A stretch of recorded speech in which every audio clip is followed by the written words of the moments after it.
But a warrior has got to be able to go against what seems to be popular.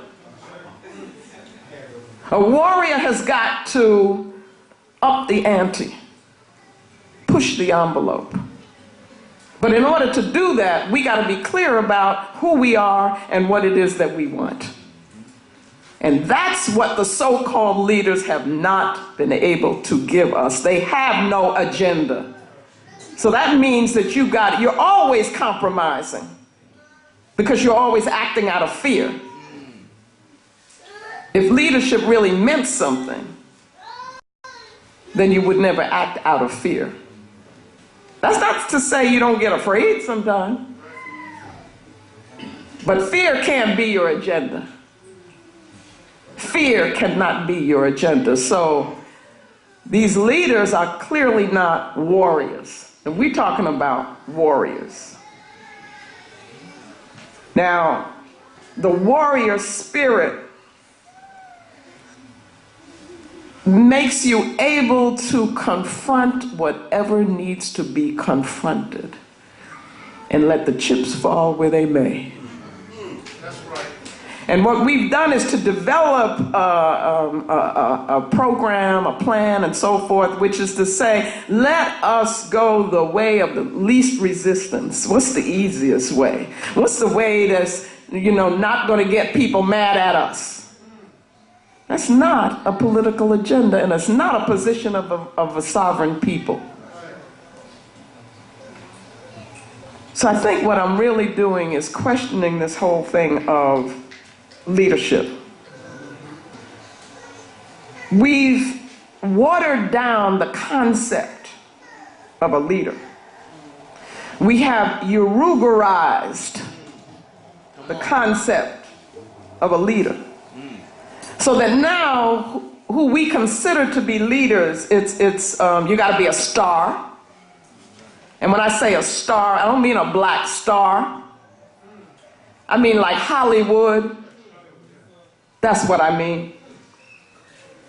You got to be popular, and you got to say the popular things. See, I was trained by none of John Henry Clark.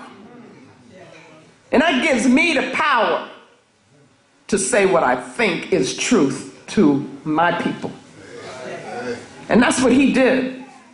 Even when it was unpopular among our people, he had to tell the truth. And he said, watch out now.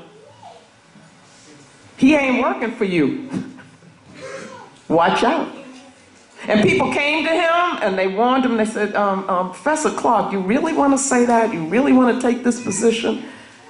He said, yeah, because this is the truth. Now that's who I was trained by, so I got to do the same thing, okay? But when we talk about leader now, that's not what we're talking about. We're talking about the person who wants to remain popular. We're talking about the person who may be glib, got away with words, but they really not saying anything. That's what we're talking about. We're talking about the person who develops this personality thing that makes them all about them. We're talking about the person who always wants to stay in the limelight. Person who's ego tripping. So I'm suggesting that we scratch that term, leader. And that what we need are organizers, we need warriors. We need victors. Me, I'm in it to win it. There's nothing less than that. That's what Baba Kobe said on Friday. We in it to win it.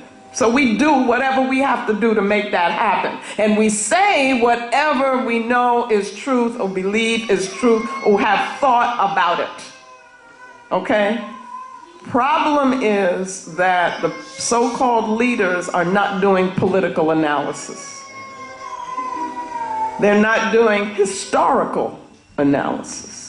So therefore, they're not in a position to be a vanguard. You see, they're not in a position to teach because they're not doing the work that you do when you want to take your people where they need to go. So I'm raising that here, and I'm saying that we need to more think in terms of what we need to be in order to be warriors, what we need to be in order to be organizers of our people, and then one of the most important things, which I will be talking about, is being visionaries. That's what we're lacking. If a person gets up in front of you and they purport to be your leader, or somebody presents them as a leader, you have a responsibility to confront them, not in a negative way, but to say to them, what is your vision for our people? And I will guarantee you that most of the people now that are called leaders by the media would kind of scratch their head a bit. They would, shift a little and do all of that stuff because they have not thought about that and do not have a position with regard to what is a vision of victory for our people. You got to have that, because that's what tells you how to organize. And that's why we don't have an agenda, because the people who are supposed to be developing all of that don't do it. They don't have an agenda. So that everything they do is reacting to what the enemy does. You see? We have to even have a vision that goes beyond the presence and existence of Urugu.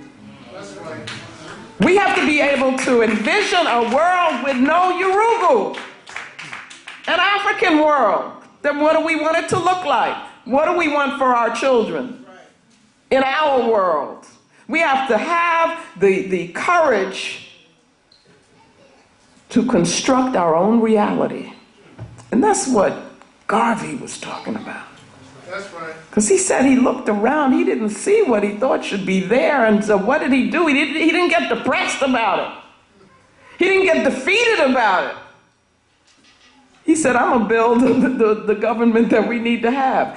Woo! Where do you get that kind of boldness from? So we got to go all the way back to Garvey, who said he would come again.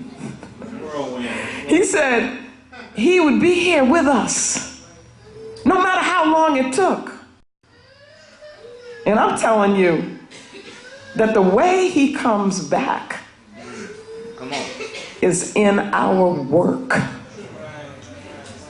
Not honoring him in words, or pomp and all of that stuff, but honoring him through doing what he did.